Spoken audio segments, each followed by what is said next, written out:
Swastiastu, salam olahraga, salam olahraga. Bapak Ketua Forum Kerukunan Antarumat Beragama Provinsi Bali yang muliakan, sungguh luar biasa apa yang dipaparkan tadi oleh Bapak Ketua Forum Kerukunan Antarumat Beragama Provinsi Bali. Tetapi dalam kesempatan ini saya sangat mengecam tindakan salah seorang warga Bali yang merupakan Ketua Dewan Nasional Walhi yang telah menggunakan isu SARA di dalam menghujat pejabat negara kita. Iwayan Gendo Sara atau di akun Twitternya bernama Gendo Fara, dia telah menyampaikan kebencian dan SARA di dalam menghujat pejabat negara. Menurut Undang-Undang Nomor 11 Tahun 2008,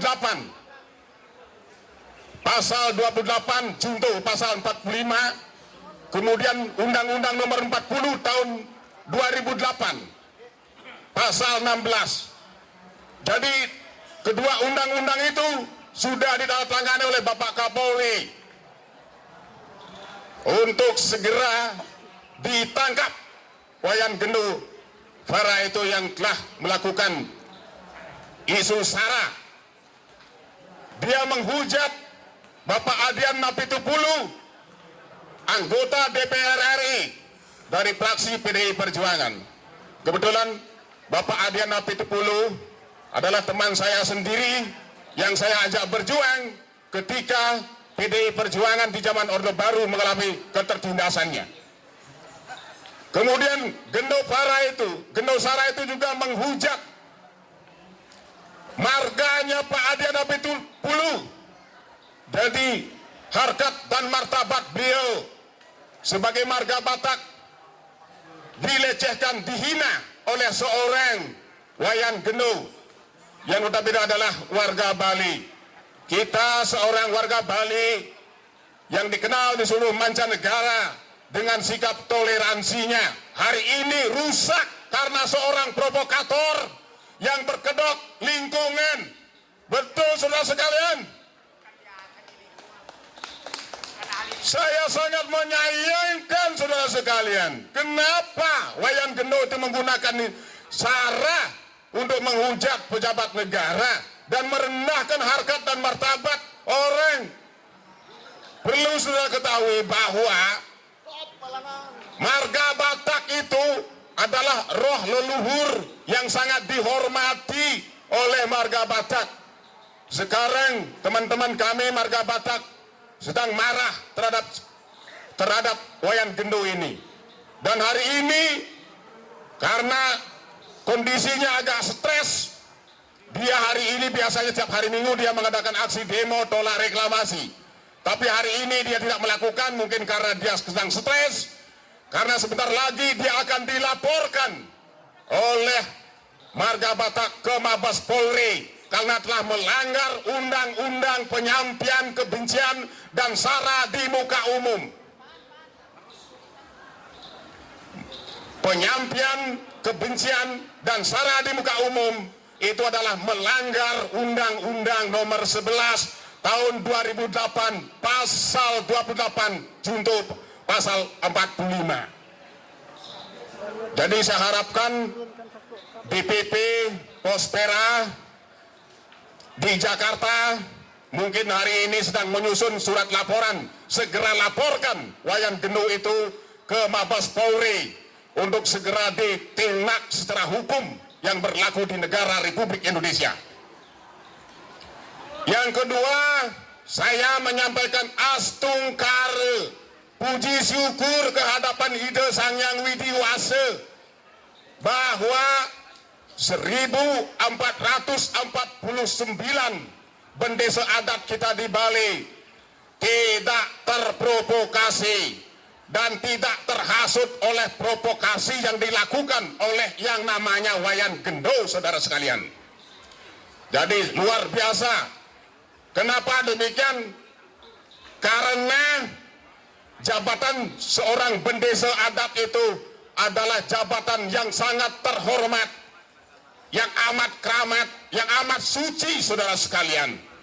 Kenapa demikian?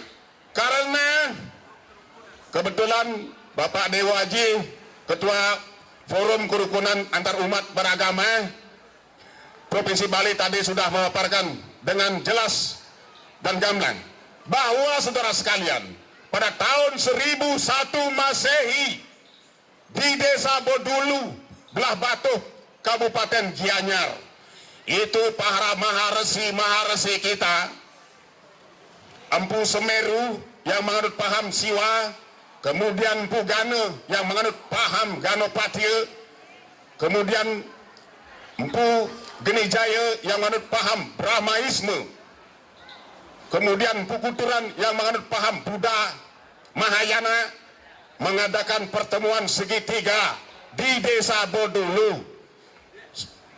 Pertemuan itu dipimpin oleh Ida Betara leluhur kita Empu Kuturan, sehingga desa Pura itu dinamakan Pura Samuan Tiga. Begitulah betapa agungnya jabatan seorang bendesa adat.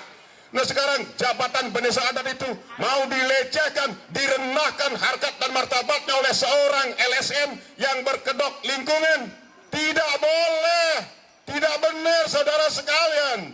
Jadi dalam hari ini, hari Minggu, saya menyampaikan rasa syukur saya ke hadapan Hidesan Yang Widiwasa bahwa juru bendesa kita yang total jumlahnya 1488 desa adat di Bali, hanya 39 bendesa bukan desa.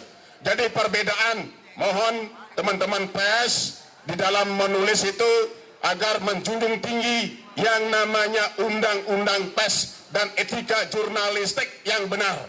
Jadi jangan mengklaim, memutarbalikkan fakta selama ini bahwa telah ditulis ada seorang wartawan atau koran di Bali menulis di 39 desa adat menolak reklamasi. Itu salah. Itu tidak benar. Satu desa adat berapa jumlah penduduknya? Minimal 6.000. Kalau saya di Batuan jumlahnya 12.000. Coba kalau 12.000 kali 39, berapa harusnya masa yang turun menolak reklamasi itu? Itu hanya, saya pengamat desa terakhir di Sanur itu hanya 3 orang bendesa yang hadir. Itu oknum bendesa adatnya, bukan desa adat yang menolak reklamasi. Jangan main klaim. Berbagai isu yang mereka gunakan, saudara sekalian, mereka yang menolak reklamasi ini bukan rakyat Bali. Yang menolak reklamasi ini adalah For Bali yang diarsiteki oleh Wayan Gendo, saudara sekalian. Dan perlu saudara ketahui bahwa saudara Wayan Gendo ini memang pekerjaannya bikin demo dari zaman dulu, dari tahun 96, saudara sekalian. Dia telah melakukan kebohongan besar dan dia telah merendahkan harkat dan martabat marga Batak. Dia telah mencederai kebersamaan kita di dalam bingkai negara kesatuan Republik Indonesia.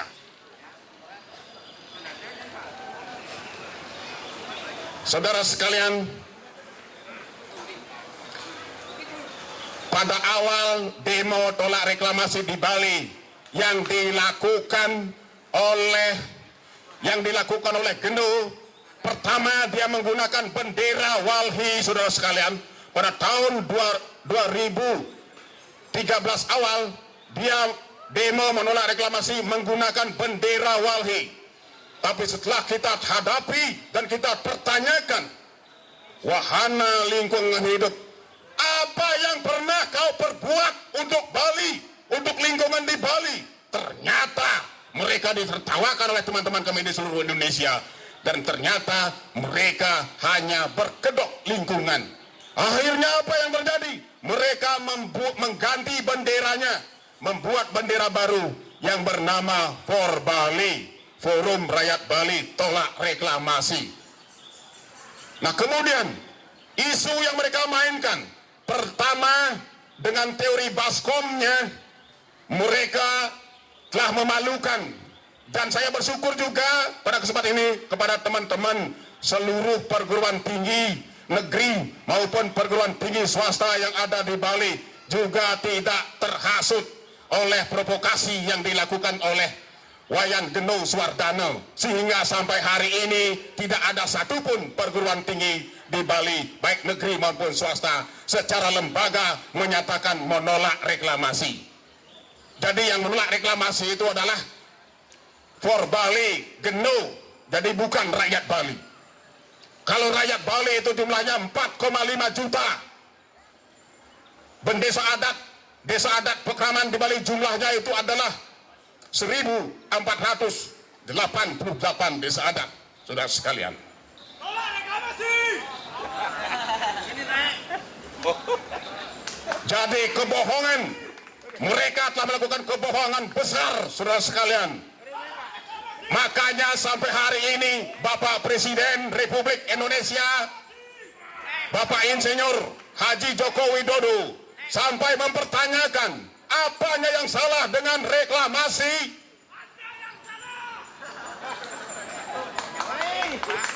Hanya mereka itu adalah antek-antek provokator LSM berkedok lingkungan, saudara sekalian.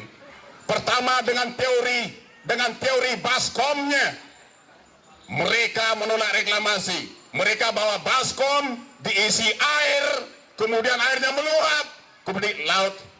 Rarisen tuayi. Jadi laut itu bukan seluas baskom, saudara sekalian.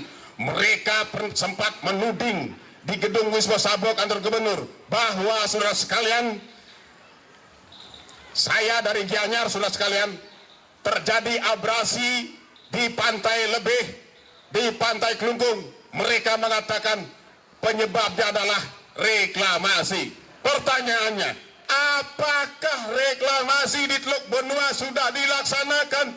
Belum, saudara sekalian. Kemudian dia beralih lagi, demo berikutnya menggunakan asumsi bahwa reklamasi di Pantai Serangan lah yang menyebabkan terjadinya abrasi di Pantai Lebih.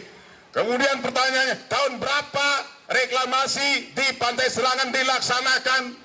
Mereka bingung, tidak bisa menjawab di forum terhormat. Makanya Wayan Geno Suwardana tidak pernah mau berdiskusi di forum-forum resmi yang diselenggarakan oleh Kementerian Lingkungan Hidup Republik Indonesia. Mereka hanya berani berteriak-teriak, bergaya preman di jalanan dan mengganggu ketertiban umum. Itu saja, saudara sekalian.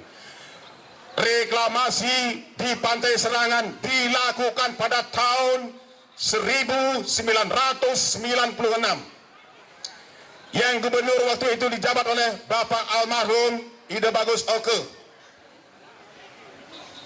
Kemudian akhirnya mereka berusaha lagi berteriak di jalanan bahwa mereka Geno dalam orasinya tetap bersuara lantang di jalanan. Reklamasi di Serangan menyebabkan terjadinya abrasi di Pantai Purnama, di Pantai Ketewel.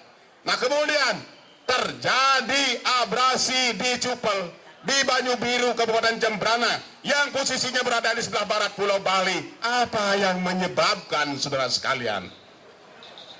Kenapa di sebelah barat Pulau Bali terjadi abrasi yang amat parah? Dia tidak bisa menjawab, saudara sekalian. Kemudian di pesisir utara Pulau Bali, di Kabupaten Buleleng, yang memiliki panjang laut terpanjang di Bali, terjadi abrasi di pantai, di Tukadmunge, di Lopina, kemudian di Penyabangan, terjadi abrasi yang sangat luar biasa parahnya. Padahal di Buleleng tidak ada kegiatan reklamasi. Mengapa terjadi abrasi, saudara sekalian? Akhirnya isunya itu tidak mampu memprovokasi masyarakat Bali, tidak mampu mempengaruhi rakyat Bali. Mereka berubah isu, saudara sekalian. dialihkanlah isu itu ke kawasan suci.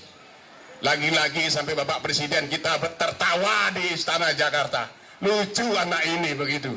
Begitulah pintarnya kita punya Bapak Presiden, Bapak Insinyur Haji Joko Widodo sangat luar biasa. Beliau menyebar intelijennya di Pulau Bali ini. Setiap ada kegiatan demo tolak reklamasi, beliau selalu menyebarkan intelijennya. Jadi betapa lucunya teori yang mereka pakai untuk memprovokasi rakyat Bali. Betapa rendahnya kemampuan intelektual mereka. Jadi kemudian kawasan suci, saudara sekalian, yang saya kebetulan sebagai Humas Forum Peduli Mangrove, hampir setiap hari berada di hutan mangrove yang luasnya 1.373 hektar. Kemudian perairan Teluk Benua itu luasnya kurang lebih 1.400 hektar. Kemudian Pelabuhan Benua itu luasnya 400 hektar. Jadi 33.000. Nah kemudian yang saya pertanyakan itu, tapi saya bersyukur asungkara kehadapan ide saya yang dewasa, ide Pinandita, ide Pedanda, ide Sumingih telah turun dan tiang sendiri ikut ngiring mendampingi beliau turun melakukan kajian secara skala dan niskala. Nah kemudian ada oknum tertentu mengatakan bahwa ditemukanlah 72 titik kawasan suci. Yang mana disebut kawasan suci? Ternyata pelangkiran-pelangkiran yang dibeli oleh para pelaut, para nelayan, itu pangakeh boleh nunas merte, pangakeh boleh ikan, numas niki bapo nelayan niki numas pelangkiran diikatlah di pohon mangrove itu dihitung tempat suci.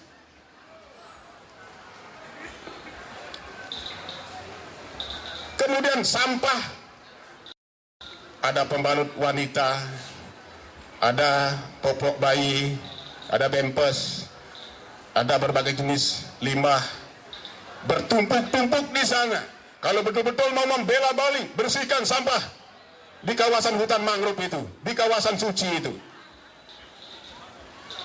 Jadi sekali lagi saya atas nama Forum Peduli Mangrove Bali sangat menyayangkan orang Bali yang bermental sangat bobrok sekali, memprovokasi rakyat Bali, mempengaruhi rakyat Bali tanpa kajian ilmiah.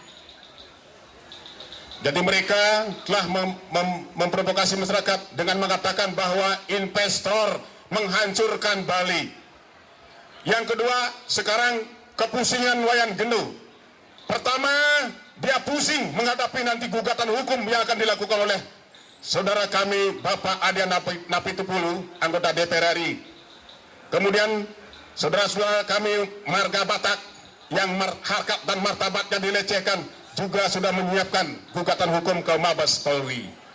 Yang kedua, mereka dituntut sekarang, Wayan Gendo ini sekarang dituntut oleh hotel-hotel mewah yang mensponsori gerakan demo selama ini itu.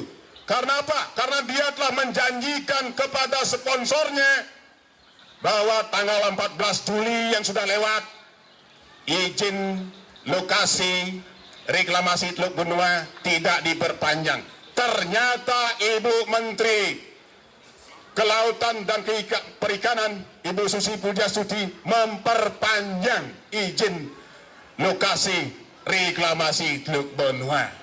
Atas itulah dia kesal terhadap Ibu Susi. Dia menghujat, dia membuli, dan dia memblok 1.400 akun Twitter. Dia menghujat Ibu Susi. Ibu Susi sebagai kapasitas beliau sebagai Menteri Kelautan itu memperpanjang izin lokasi revitalisasi Teluk Benua itu berdasarkan peraturan Presiden Republik Indonesia nomor 51 tahun 2014. Kenapa Ibu Susi dibully?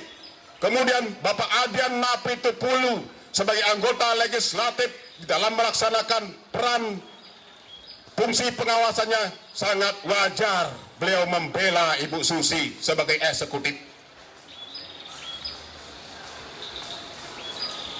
Itulah alasannya kenapa Bapak Adian Napitupulu sebagai anggota Komisi 7 DPR RI yang membidangi masalah reklamasi maupun revitalisasi itu membela Ibu Susi.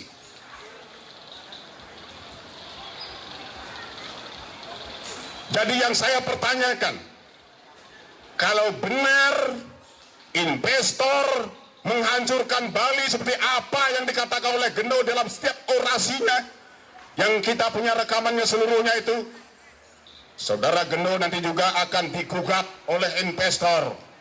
Karena HAM-nya investor dilanggar. Apalagi saudara sekalian, investor ini adalah warga negara Republik Indonesia yang bernama Tommy Winata.